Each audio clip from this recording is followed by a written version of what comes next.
is Tony Will. I am back with another fantastic episode of Women In. And I have the best guests, and so we're going to dive right in. But before I tell you who's on with me today, which you probably already know because you saw the intro on your wherever you listen to podcasts, but let me tell you what Women In is. It's a podcast that celebrates women and the individuals in their lives who are lifting them up.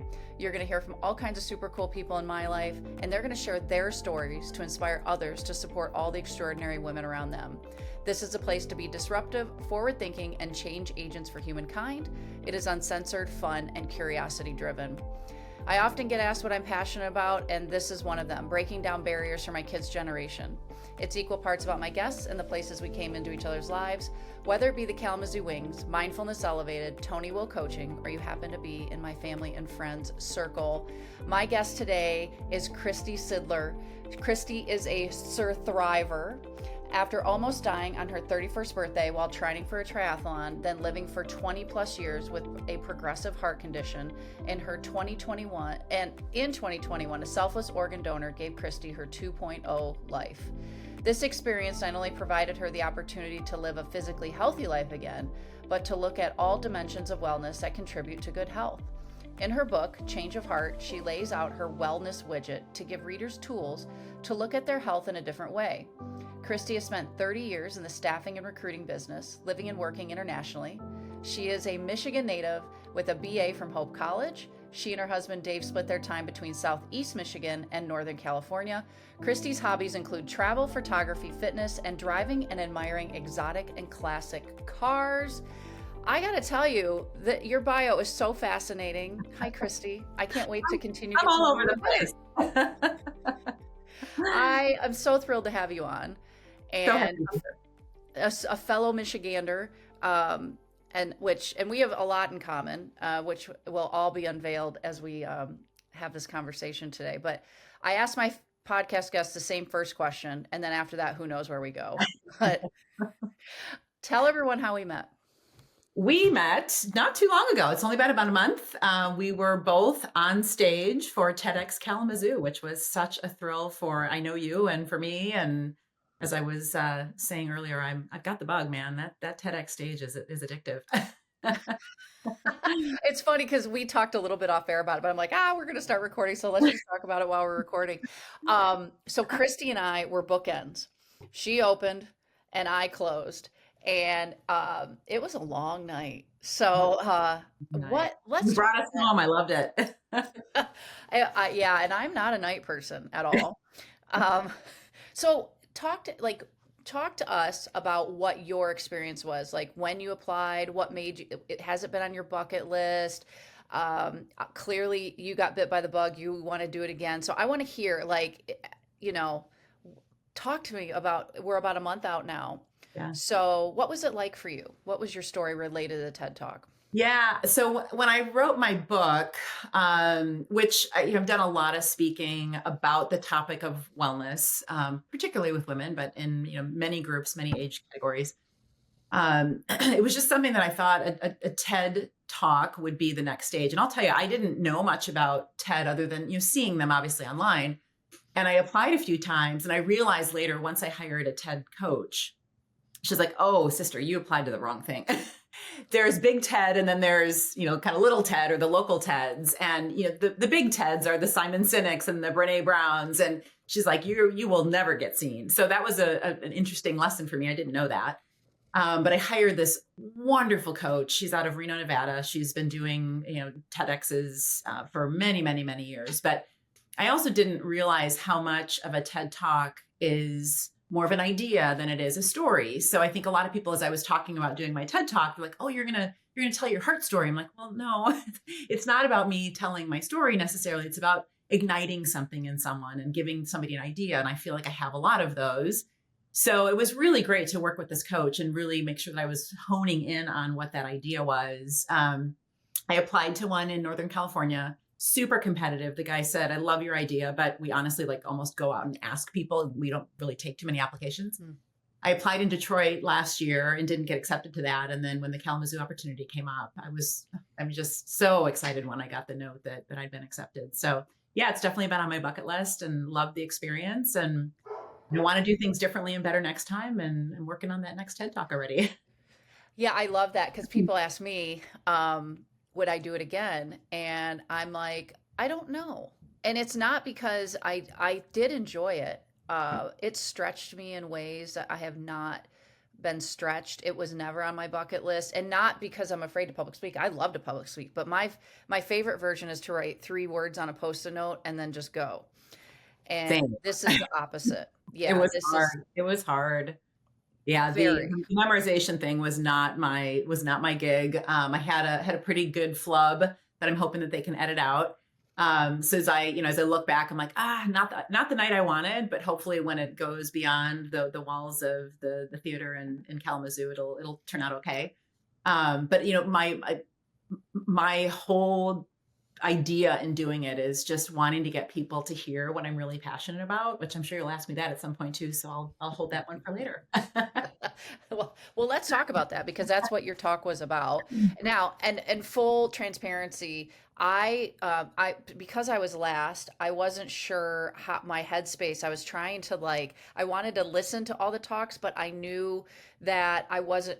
It was a weird space to be in to be the closer. I didn't I was honest about this. I was like, is it because my last name's Will? And they're like, no, alphabetically. And so I had to really ease into watching some other talks so I didn't get too outside of my own, because Yeah. memorizing is no joke because you memorize it, as you know, but in case anyone else is thinking, oh, I got two TEDx speakers here, what can I learn?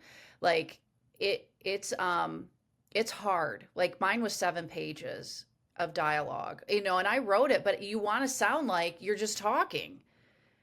That's not easy. No, it's not. And I am like you. I am have a couple of ideas, and the memorization piece was really, really hard for me. But it's so interesting now. I mean, I still find myself waking up in the middle of the night going, oh, and I just start going into it. I can't I can't release it. But it is interesting because my next TED Talk, should I be so lucky to do another one, it's on what I learned from my first TED Talk. Oh, So I love very that. interesting things that were lessons from my TED Talk that can translate into lessons for living. Mhm. Because there was, like you said, it stretches you, it taxes you, it's exciting, but it's exhausting, and I met great people, and I hope I'm impacting lives, but it was a lot more than I thought I was getting into. And then there was almost this, I don't know if you felt this, but this letdown. Like the next day, I'm like, oh, my life is boring now. You put so much into it for so long. And that's why I think I just kind of jumped into trying to get to the next one because I think I've got this little addiction now. No, I think, well, I love that. I mean, it's such, no, I was like, thank God it's over. But I think because I wasn't sure if I'd have that letdown. Like and I talked a little bit about it in my TED Talk, but when I did Ironmans, that I remember feeling that letdown. It was really hard coming off of those and that accomplishment. And I was kind of bracing myself, but I didn't feel it. I will also say for me, I'm just starting hockey season. So I had Yeah. my attention in other places. So it was just backfilled in with Other work. distractions. Yeah. Yeah. So yeah, what are you passionate about? Tell us what was in your TED Talk because your story is phenomenal. Yeah, thank you. I mean, it was really interesting when I had my transplant. So I had gone, 20 something years with this failing heart, having something that I was so passionate about, which was exercise. I was a little nuts. Read my book. You'll hear some crazy stories. But when I got my diagnosis was a progressive disease that progresses with exercise. So all of a sudden I'm told something you love to do, you can no longer do. I was not a great patient for a little while. I finally got there, but I think part of me doing well in my health journey was what sustained me for as long as I did. But when I had my transplant, I was in extremely advanced heart failure. Although you wouldn't know looking at me, I was still walking a couple miles a day, not well, having to stop pretty frequently. But I tried to do what I could physically. And there was a point when the transplant team was just determining whether or not I was able to get a heart. One of the doctors who had never seen me in person, so didn't, again, you'd look at me and not probably know. I didn't look like the poster child for heart failure.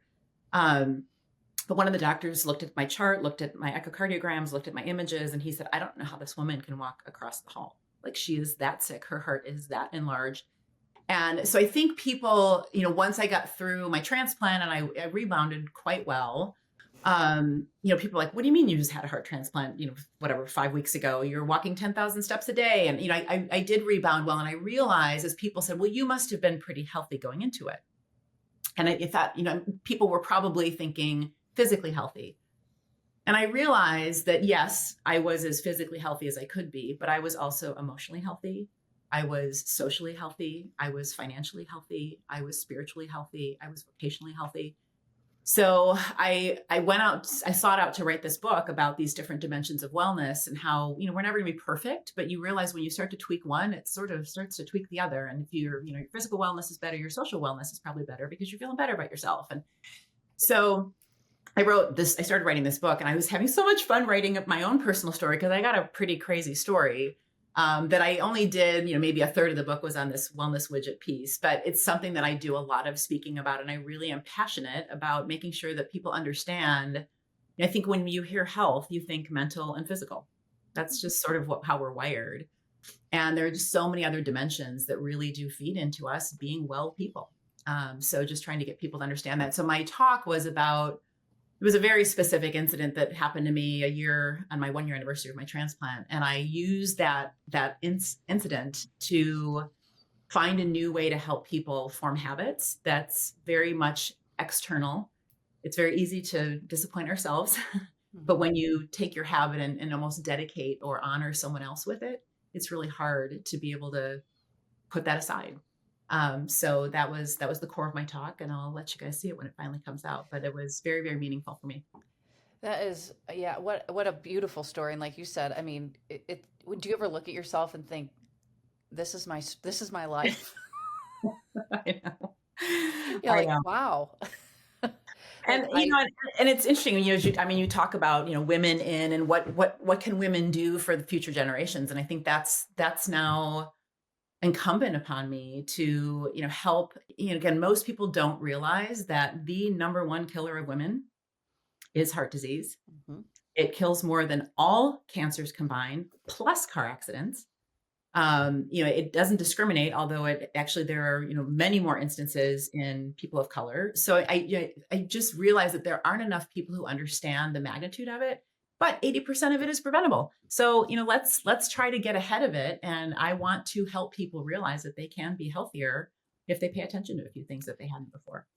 So what are some of your tips for heart disease, preventing it? I mean, it is like for anyone who's spent any time in like with the American Heart Association fundraising or going to some of these galas or lunches or all these wonderful fundraising events. I've been at some of those tables.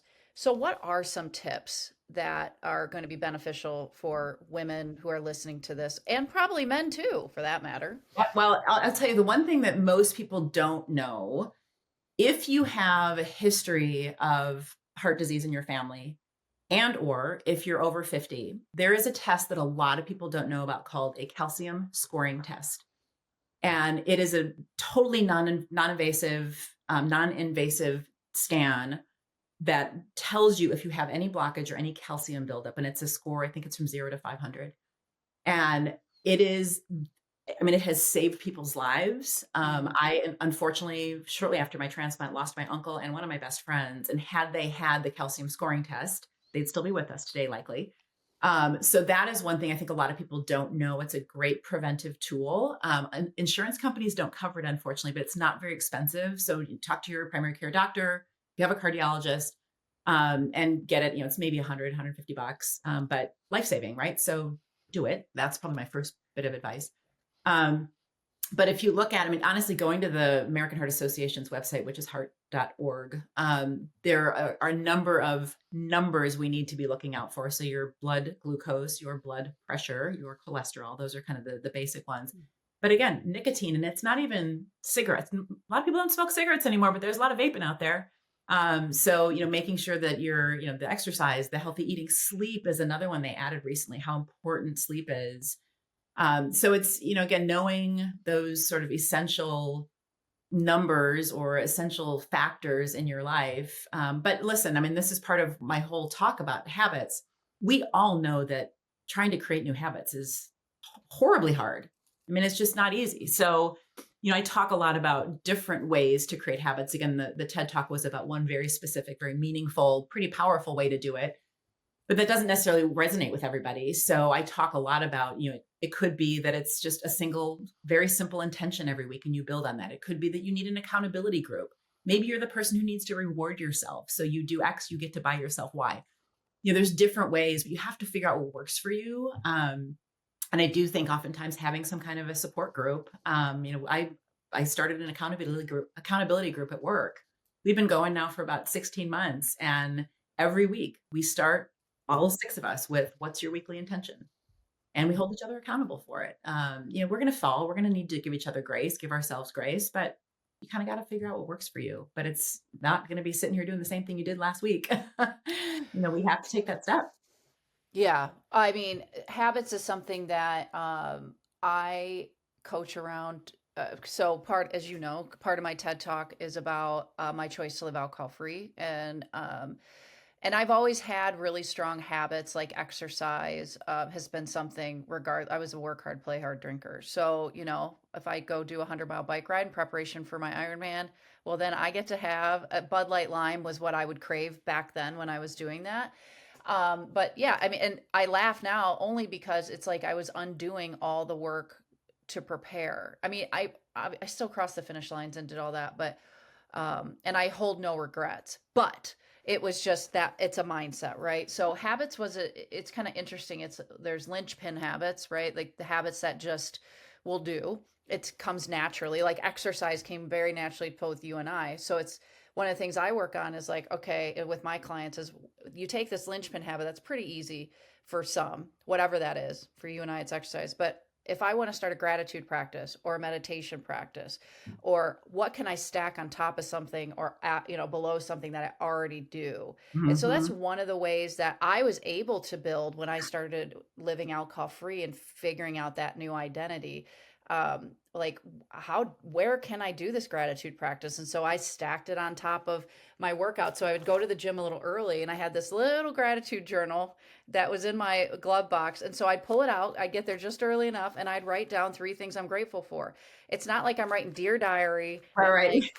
This giant entry. So that's just one of like my tips. What are some of the tips you have or advice to create? Because there's building new habits and then there's breaking habits too. So do you have an example in each, a build and a break, like that you would Yeah, well, the break one here's what's interesting, and I do talk about this quite a bit, that very rarely does cold turkey work. Now, addictions, I absolutely, there's a lot of research on, if it's something that you absolutely have to get rid of, many times that's the best way. But for people to say, I want to change my diet. So starting next week, I'm not going to have any sugar or any gluten or any dairy or any fats. And I'm only going to eat up until 6 o'clock. Like you just, that kind of stuff just doesn't work. So, I mean, again, I'm really big in this incremental, find a little win. And the way I look at it is, Monday morning, come up with whatever that intention is. And it can be, hey, look, this week I gotta spend more time with my husband because I'm really ingrained in work and I need my dedication this week is to spend more time with him. Or I don't need to be eating sweets after every meal. Yes, sometimes I have them after breakfast. It's just going to be, and so every day at the end of the day, I give myself a little thumbs up, thumbs down. And then at the end of the week, how did I do overall? Thumbs up, thumbs down. And if I did pretty well, I'll move on to something else next week. If I didn't, I got to, I don't want to say I got to, but I want to redo it because I want to start to build that in. So those are kind of the ways that I look at it. But one of the things that you just said was interesting. I love the building on, because one of the things is I was trying to get more into meditation, and I've tried it on and off for years. And I actually dedicated meditating to my donor's youngest son, Nikki, who was 16. So I did 16 minutes a day for 16 days. And now I do it every day. And that was my dedication to him. And that's how I got it to become a habit.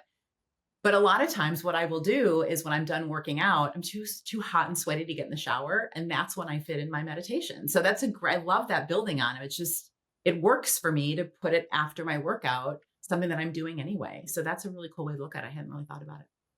Yeah, it worked. And so after I added the gratitude, then I left the house about I don't know, 5 more minutes earlier. So now I leave 10 minutes earlier than I need to. And I do my meditation before. So I meditate, gratitude journal, go work out, eat a Okay. healthy breakfast. I pack my breakfast. Like so these things and so the meditation, I use a guided app called Headspace. There's lots of them out there. Calm, Headspace, Insight timer. timer is my favorite. Love it. Yeah, insight timer. And literally I tell people, they're like, you do this in your car? I'm like, yeah. And if it's well, now it's dark in the morning because that's when I work out. But if it's not dark, I just put my sunglasses on. People don't know, like who cares? And Yeah. so it works because it is now a habit, right? And now there are habits that I've had to break. So one, for instance, is, and this is like junk food diet, junk food brain. So for me, I can be an emotional eater sometimes. Hmm. And if I'm having a bad day, Cool Ranch Doritos, I tell you what, they just call my name, Kristy. So I was getting in a bad habit. And so I have a habit tracker that I put on my phone. And so I put no Doritos, well, no, I put no Cool Ranch Doritos. But then I found myself eating regular Doritos. Oh my gosh, that is funny. I'm a loophole. I'll find a loophole. So then I had to write no Doritos. And Girl then can justify anything. yes. But the point is, I'm tracking it, right? And Yeah. so I imagine that's part of what you work towards with when you're, like track it. Because what is it, Peter Drucker? If what gets measured gets managed. Yep. Yeah. So any thoughts on tracking? Is that something you do? Oh yeah. So interesting you say that. I have, I've spent the majority of my adult life, although better now, stressing about body image, over worrying about my exercise routine. And I did have a really great breakthrough coming back from my transplant. I had always, like, don't take a picture of me. I mean, listen, I'm a slender person. I'm in pretty good shape, but like, don't take a picture of me in my bathing suit. Like, I just was very self-conscious. And I got home from the hospital and I was bruised, I was bloated, I was scarred, I was just gross. Um, but I actually asked my husband, I said, for the first time in my life, I want you to take a picture of me in a pair of shorts and a sports bra. And I do not like the way I look, but I am so grateful for the way I look because I am alive. And I realized how much energy I had spent, worrying about stuff that, like, does anybody else care if my stomach's flat? Probably not. But interestingly, I've realized that I've still probably had some, not so much eating disordered or disordered eating, but chatter. So I did just I'm working with a coach on an intuitive eating program, which I am loving. And it is a lot of tracking, not so much, it's not calorie tracking. It's not what I'm eating tracking. Are you actually hungry? Are you stopping when you're full? It's been so interesting. So I do think there's a lot of accountability in actually putting into writing or having in your face what you're doing. We just are on autopilot so often. Yeah. So the tracking this intuitive eating thing is amazing. Yeah, so it's interesting. Accountability is such a interesting topic because I believe, like a lot of things, they're personality driven. Some people love accountability, depending on their personality. Some people hate accountability. I'm pointing at myself if you're not watching. Um, but when I'm accountable, I thrive. Yep. Yep. And most people do. So I think I hate it because I don't want to be told what to do, even if it's if I'm telling me what to do. Yep. Yep. But it works. And you brought up something really important. So I want to hit on this too, is this community piece. Like at work, you have this group that's going on 16 months and the power of community and habits. So tell me about your vantage point on this and what your thoughts are here. So we had a women's employee resources group. I happened to be leading a wellness challenge for a month. We had the month of October a year ago. It was 30 days I took the 6 different dimensions of wellness that I mentioned earlier, and there were just different things. And it could be scheduling a doctor's appointment you've been putting off, or actually create a budget for yourself, or reach out to a friend that you haven't talked to in 6 months, call them instead of text them, that kind of stuff. So as we were kicking off the challenge, I was talking about these different ways that people can affect change, and it's different for everybody, and somebody will gravitate to one or the other. And I mentioned the accountability group, and somebody that was on the call said, I love this. I want to start an accountability group. Who's up for it? And of course I said, I'm happy to facilitate, participate, whatever. And there started out with 6 of us. We had a couple others join recently, and then we opened it up, and there's maybe 15 or 20 in there now. And again, it's just it in the beginning, I think we were very specific about, you can only have so many new intentions in your life, or you're going to spend your whole 24 hours like worrying about what intentions you have. So it's sort of evolved over time to just support or maybe refresh something that was brought up a while back. And somebody asked a couple of days ago, listen, this is the holiday week. How do I stay on track? And, several of us just I do this, or I look at it this way, or I approach it that way, or have you thought about, and just having this group of people that can be there for each other, but then also say, you know what, hey, you fell down this week and it's okay. And we all still love you, and pick it back up next week. We're not hardening each other, but we're all trying to make each other a little bit better. And the accountability really helps. Yeah. It's one of those 6 dimensions, right? Is it labeled community or connectivity? That's social. Yeah. Social. Yeah. Yeah. Social. It's so important. So important. And I love that.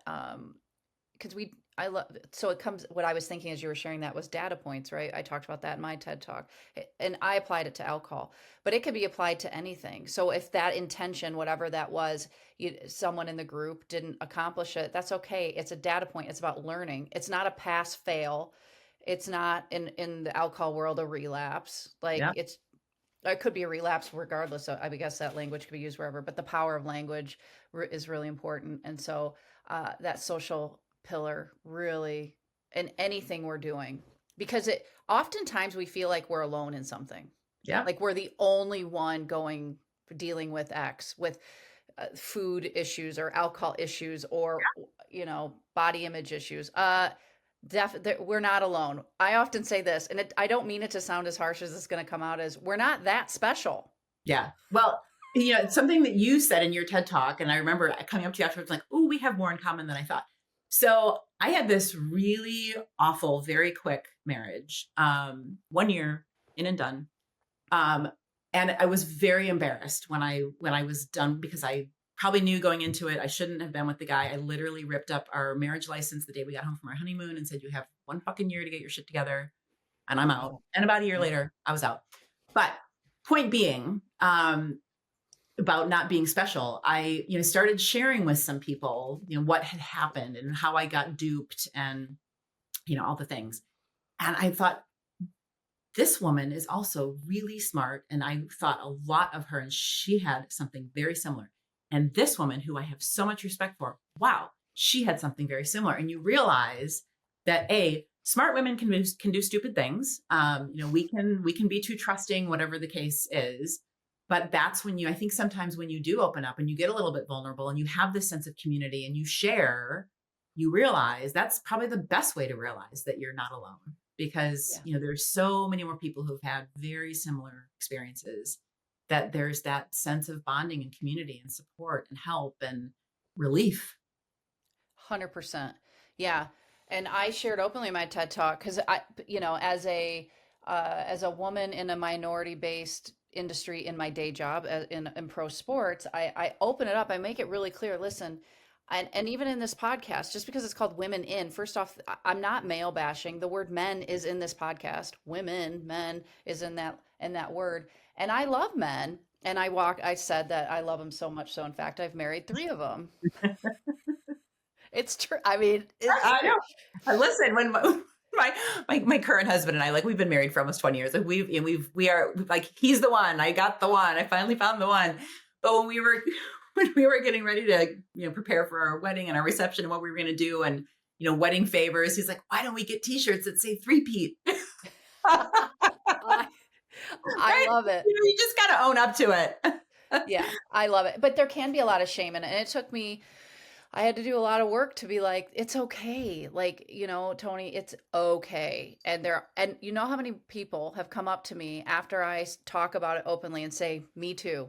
And I'm like, oh yeah, Like, so that was really powerful. So we are women in remarriage because that's one Yeah. of our dot dot dots. How else would you fill in? You're my first one. I've had not. I've had several people that on here divorced, but I just thought of that women in remarriage. But what else are you a woman in? How else would you fill in those dots for you? Yeah, well, of course, obviously, we've talked about women in wellness or health or all of the things that I think we probably need to find ways to put a little bit higher up on our priority list. And again, it could be in any of those dimensions. I'm definitely a woman in the staffing and recruiting industry. I've been doing it for so long. I started in Pensacola, Florida as a 22 or 3-year-old trying to staff for hotels on Pensacola Beach, having the housekeepers come in with their kids wiping their snotty noses on my skirt. I mean, just it started really early, but I got the bug. Nobody goes to college to be in staffing and recruiting. Nobody does, but you kind of get into it, and it can be really exciting. And for the most of my career, I've actually been on the sales end of it, so I have not been a recruiter for a very, very long time. But to go to large organizations who might have thousands and thousands of temporary or contract or consultant workers, and being able to help them manage it, it's really fun. I'm a problem solver by nature, Mhm. so I don't think I could ever be in the sales world of selling widgets, but for me to sell solving problems, that's really fun for me. So I think, and I do think a lot of women are natural solutioners. And I think sometimes, outside of my career, I think sometimes I think it could be a very good thing. I mean, I think we like to be able to put a bow on things. We like to be able to help through problems and issues. But I also know that there are times, and I've had to do this in my own marriage, to say, do you want me to listen or do you want me to help you solve it? Because we can really jump into wanting to solve. And sometimes that's not what people need. Yeah. So I apologize. My dog's barking, so everyone's gonna Yeah, my get cat was their meowing earlier, so we just got the whole menagerie going here. We do. Either Josh is home or the Amazon guy's here. So my stepdaughter is in staffing. She just graduated from college and she's loving it. And she actually moved to Royal Oak not too long ago, so she's closer From by my you. side of town. Yeah. What is it like being a woman in that space? Oh, and I would imagine with a 30-year career, you were a minority at times, perhaps. Yeah, it's really interesting. When I first started, I was living in the South, and I remember a couple times, I've been brought up by strong women, my mom and my stepmom, and my dad was in business and in sales. And so, shaking a hand, a firm handshake was always something that I was just raised with. And, I remember being in the South and having some of these men almost recoil when I would, put my hand up. It was very uncomfortable for me. Had to kind of learn my place. But I didn't, I didn't. I mean, I remember I was in the Rotary Club, and I was, I think, the second woman in the club. Ended up moving up the ranks in that. So I don't let that stuff. I mean, I'm just not one that's going to be pushed back. But I also, I've lived in enough different cultures, whether it's the South of the U.S. or living in Singapore and traveling all over Asia for years. You do also have to you have to adapt to a degree. I mean, you can't be the bull in the china shop if that's not culturally appropriate. Mhm. So it's a little bit of that balance. I think it's interesting. I've worked for a couple of companies that were very male dominated. And I think one of the things I'm most proud of is, as I have been in those organizations, and a lot of times our sales pitches are not just me walking in a room, it's a room of 6 of us or 10 of us, and there's 10 people on the client side. And I've been very vocal about making sure that I am not the only woman in the room. And especially if we're going to be pitching to 6 and 4 women and men, and making sure that we have, racial representation. And so, I know people buy from people who are like them. And when I walk into a room with 6 of my colleagues and 6 of them are men, and we're selling to people in the human resources space who are often women, it can be a real disadvantage. So, I don't ever want to have somebody in a room that's not going to be prepared. I don't want to put someone in a place where they're going to fail because we just wanted a woman in the room. It's not about that. We have Mhm. a lot of capable women, and making sure that I love to build women up, get them to have that face time, get them to, push themselves a little bit. I'm there to catch them if they fall. But that's one thing that I'm very proud of, how I've helped get other women in the room, when it may not have been the first choice for parts of the organization.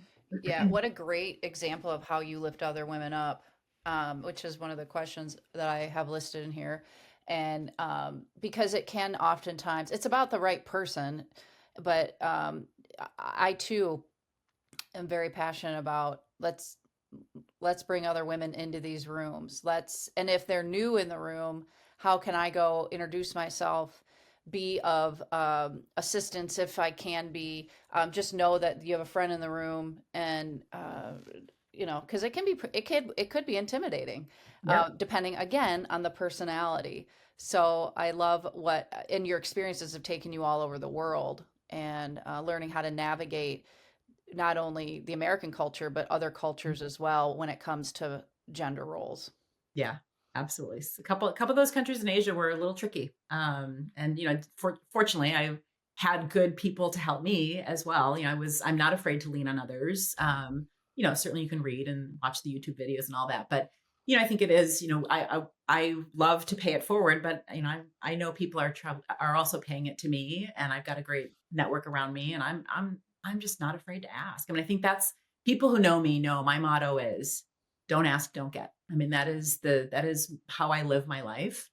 And part of that is just being in sales. I don't, if somebody says no, who cares? Like whatever, it just rolls off my back. But if you don't ask it, you're never going to get a yes. It's Yeah. just like making a golf shot. If you're never going to get to the cup if you just tap it in lightly. So I think that's just a big part of who I am. I'm gonna make sure I surround myself with people who can help me and ask the question. All they can do is say, Yeah. So, I mean, and that's "Hmm, like my number one leadership pillars go to the experts. So it's another way yep, of, yep, when you're trying to figure out how to do something, it's like, well, find an expert and go ask. But and you and I are both been in sales our whole career on some level. At least for me, I've been sales and leadership, and so it's I've never shied away from it. But I was surrounded by my dad was an entrepreneur, and yep." my mom is a school teacher. I mean, that's a form of selling too. We're all selling all Same the and time, by the same, way. by the way, entrepreneur, school teacher. Yeah. It just doesn't end. So tell me more about the women in your life. You mentioned your mom and your sister. Who are these women that have been impactful in making Kristy who Kristy is today? Yeah, mom and stepmom actually. So my mom she was a school teacher and a counselor. Um, and I would say probably what I learned most from her is being kind and being available to people. My mom is always the person that somebody can rely on. She's the one that's bringing over the soup, and she's making somebody feel good when they're in a down spot. She's very reliable. So I think I've struggled with this a little bit in my career. People say, "Oh, Kristy, you're too nice," and I finally have realized that I don't think too is the right word there. And I think you can still be nice and still be successful, and you can respect people, but still drive people. I've been in Mhm. leadership roles as well. And so I think that's probably the side of me that's probably most molded from my mom. She's very social. From my stepmom, it's interesting. My stepmom was the backbone of my dad and stepmom's business. They owned a radio station for 20 something years, and he was the sales guy. He was the front of the house. He was closing the business, getting all the ads on air, and she was doing the logs and doing the finances. And I think if I think about Linda, she was sort of she's very smart, but this quietly very socially adept person where my mom's very gregarious. My dad is very gregarious. I'm very gregarious. But she's just that person that you kind of want to gravitate to at a party. She made you feel good. She's still alive. She's got Alzheimer's. So if I'm talking like she's like it's past tense, she's just not the person that she was. Mhm. Um, but she was always that person that you just wanted to be near because she made you feel like you're kind of the center of attention, but people wanted her to be. She had this wonderful dynamic in a social situation, and just subtly very a very prominent person. Didn't force the attention on herself, um, but just sort of she earned it. She earned the attention. Yeah. Well, there's another thing we have in common. My mom has Alzheimer's, and she is very late stages. I was telling Kristy off air, we just moved her into a memory care facility about a week ago. And so it is, and that was not an easy decision to make. But it's very hard to take care of a person that late stage because she can't walk. She can't shower herself. I mean, really, the only thing she can still do is feed herself. Yeah. But beyond that, there's nothing else she can do. And I often think I'd be interested to hear, and I did not know the conversation was going to go this way, but that's why I love doing this because we continue to learn new things. I don't think it's talked about enough. I think what we hear is, and this has just been my experience going through it, like, wow, Alzheimer's is a terrible disease. That's it. That's all we hear. Yeah. At least that's all I heard. And now I'm like, but as I watch it and I live it, I'm like, I want to talk about this more because it goes back to the work you are doing about preventative health measures, right? Because what's good for the heart is also going to be good for the brain. Yep. So I know there's a lot in that, but what are your thoughts around this? Like, it's not talked about enough, but the preventative health piece. Yeah, well, it's really interesting. So my husband's mom had dementia, and his whole side of the family, none of them have been diabetic, but they are all kind of pre. So they've always had high glucose. And that's, a lot of research now about high sugar. People with diabetes, people with high glucose have a higher propensity for dementia and Alzheimer's.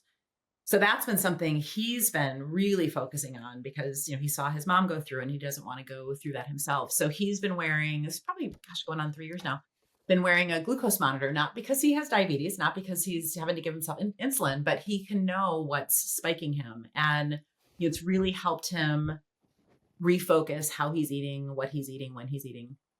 So that's definitely one thing that, he's doing from a prevention perspective. And unfortunately with my stepmom, she's probably 4th generation, at least 3rd generation having Alzheimer's in her family. So I think for her, definitely was hereditary. She, again, very, very smart woman and did a lot of the brain exercises. She was constantly, doing the puzzles and the card games and the word games till the point where she just couldn't anymore. I think fortunately there's just some great research. I really do think they're close. I mean, I think there's a lot more research being done and some great drugs being developed that I think will help, not in the next 20 years, but maybe in the next 40 or 50. But I think there's that, but yeah, I mean, all of the things that, our mind has to be healthily fed, and that is through exercise, and that is through what we eat. And that is, it's through again, there is so much mind over matter, and it's this mental attitude. And that's, one of the things people said, how you went through this transplant and you were sick for so many years, but we would have never known it because you're always so upbeat. I'm like, but why be any other way? I mean, it's not toxic positivity. I'm not trying to, always be happy, but if something's out of my control, I'm not going to sit here and fret about it. And I do like to build people up and try to, I am the, eternal optimist, probably Pollyanna at some points. But listen, it works for me. And if I can help somebody feel better without, glazing over things that are blaringly wrong, that's just how I choose to live my life. Yeah, you're like the anti-victim in the best way possible, right? Because a lot of people fall into that saboteur, and we all self-sabotage in some ways, but the victim it can be really easy to fall into, especially with what you were faced with at 31 years old. You could have been like, woe is me, and just said from 31 on, I'm gonna make sure that I don't get my heart rate too high, or I, eat whatever I want because I look death in the face, or but that's not what you did. You did the polar opposite. Is like, I'm not going to let this define me. I'm going to help other people. I'm going to live a very full life. So you are the anti-victim. So interesting when you say, thank you, about defining me. I remember when I first got diagnosed, it's a very, less so now, but it was a very, very rare disease. And so this was in 1999, and it was the Yahoo groups. And so I found a Yahoo group that was specific to arrhythmogenic right ventricular cardiomyopathy.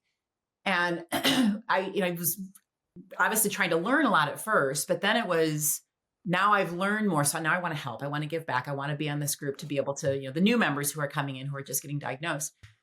And I found myself after about 4 or 5 months becoming a heart patient who happened to be a professional, who happened to be a sister, I'm like, all right, we got to flip this. I am a professional. I am a friend. I am a daughter who happens to have a heart condition. And that was a huge mindset shift for me to realize that, listen, we all have something. Everybody's got something. And yes, you say heart in a seemingly healthy 30-something-year-old woman, people freak out. But I'm like, people have ALS, people have Alzheimer's, like there are so many worse things. And I just, it was just a perspective shift for me to realize I got a good life ahead of me and I'm going to try to help other people. And that's, yeah, I definitely victim never crossed my mind, but it did become a definition that I had to get away from quickly. Yeah, what you're really good at, whether you know it or not, is because I've noticed this, is that you have this ability to reframe something very quickly, and it comes naturally to you. And a lot of people, naturally now, which Mhm. means you've done work on this over the years, likely, because a lot of times it's really hard for people. The negative self-talk is so strong. It's like, hang on, wait a minute. Like any situation, literally any situation, there is something positive coming out of this. Mhm. And even in the worst situation, there's something positive. And that can be really hard for people to look at because it can be tempting to sit in the woe is me. Yeah. So yeah, bravo to you, like for the optimism. But I just having been around you and in the same space as you, I would just say you're very grounded.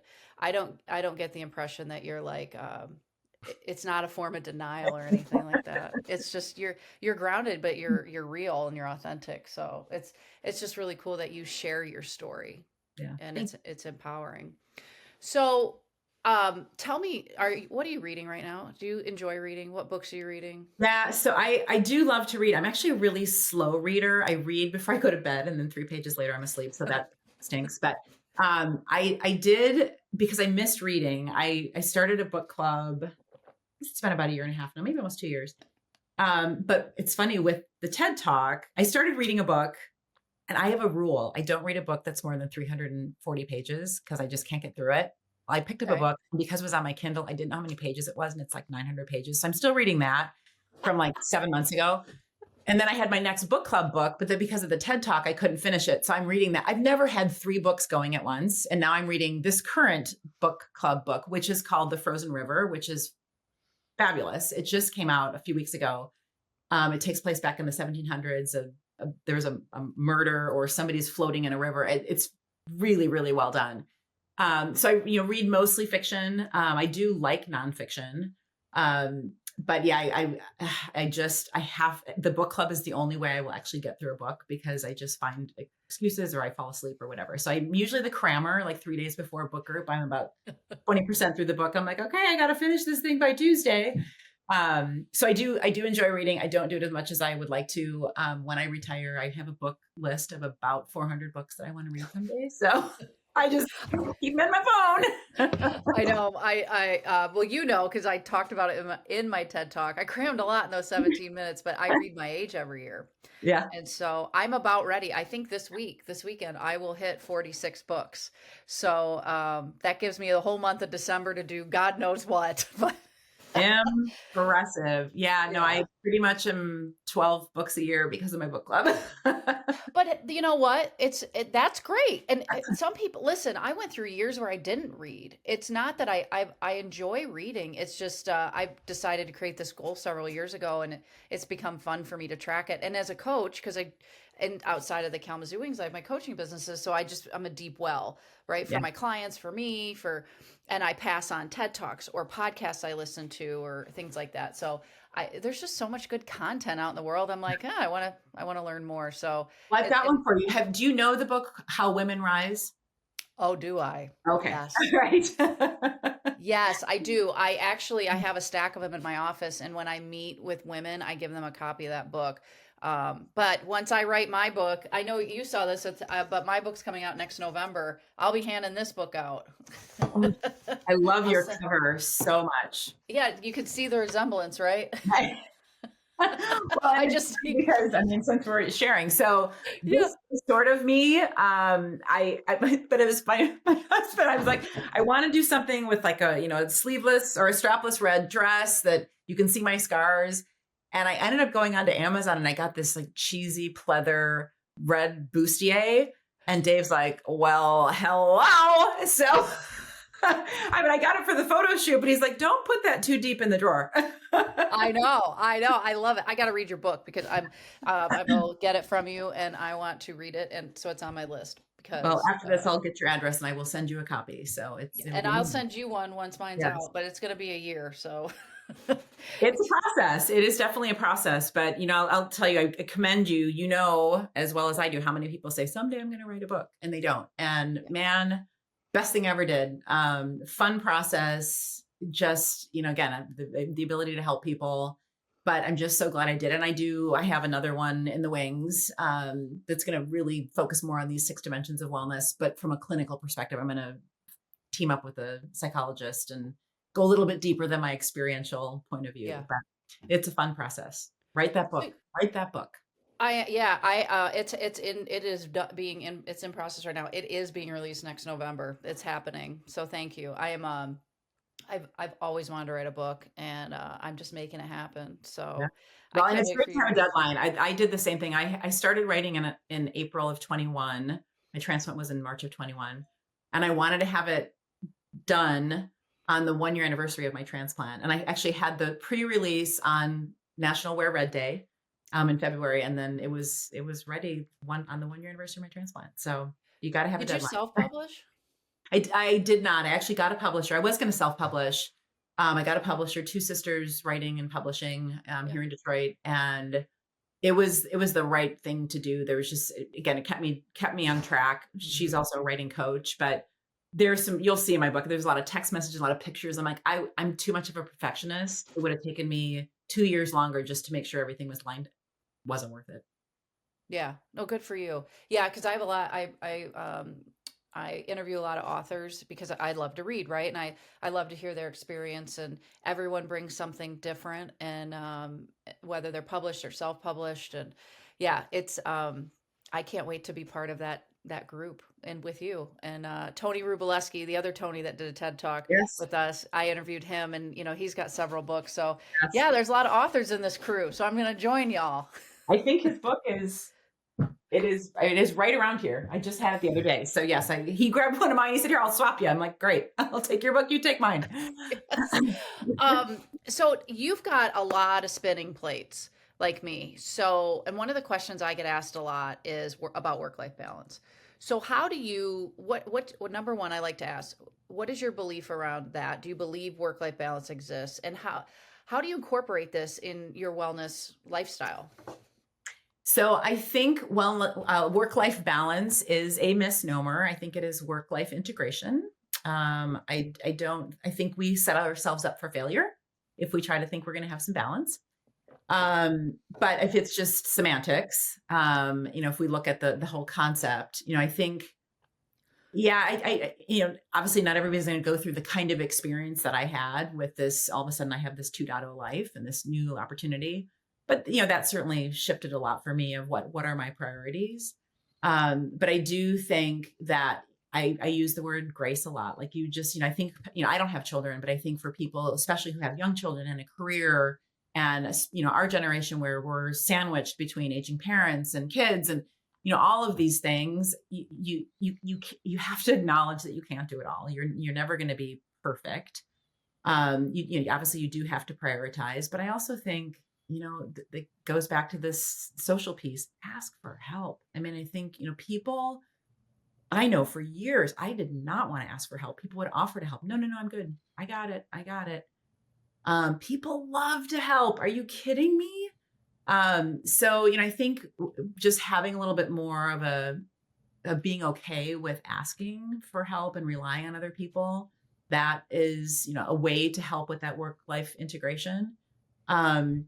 We're all going to figure out what our priorities are. And, chances are your priorities are your kids if you have kids. So that's got to come first. But women in particular, and I've done a lot of research on this and with respect to heart disease, women, we love to help other people first and we put ourselves last. And, I think that's one thing we just have to be able to reprioritize us, not at the peril of our children or our parents if our parents are ailing.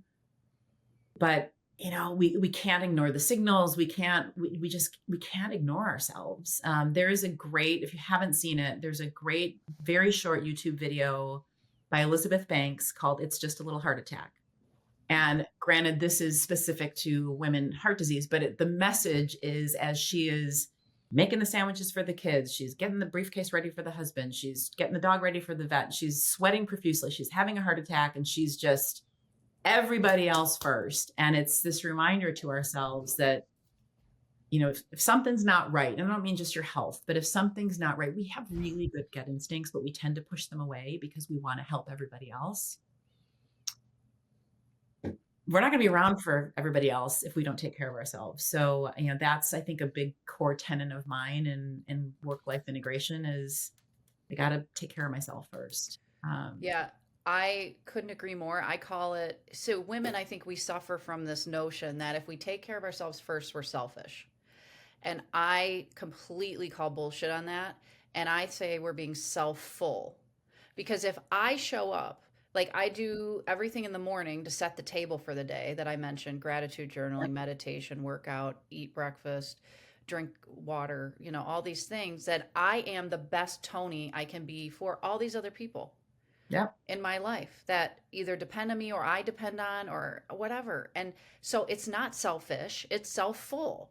And I love that you and I are both spreading that message. I'm going to look that video up and I'm going to share it. I mean, it's quick, it's funny, but it's poignant. I mean, it makes you realize that we got our priorities wrong sometimes. Oh, God, don't we ever? Don't we ever? I have so enjoyed this conversation. I can't believe an hour's gone by. So I'm going to get your book. I'm going to read it. And then I want to know where, if others want to find you, to get your book, to connect with you, where can they find you, Kristy? Yeah, this is the one cool thing about publishing with a publisher. My book is on like 40,000 retail sites, so it's everywhere, which is really cool. But that's badass. I love it.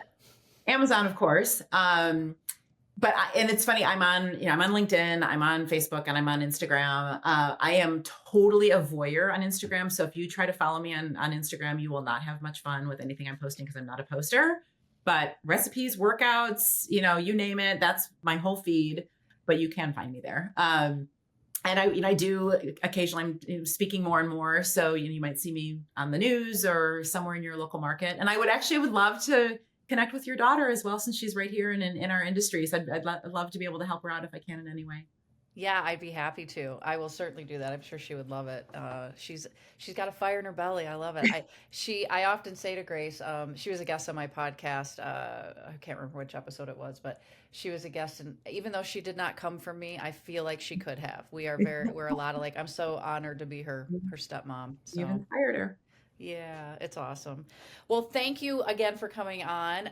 If anyone is looking to connect with me, I am not hard to find. kwings.com for anything hockey related, Tony Will Coaching for professional development coaching, mindfulnesselevated.com for lifestyle and wellness coaching. And then I'm on all social media platforms as well, LinkedIn at Facebook at Tony Lentini Will, and then Instagram at I'm Tony Will.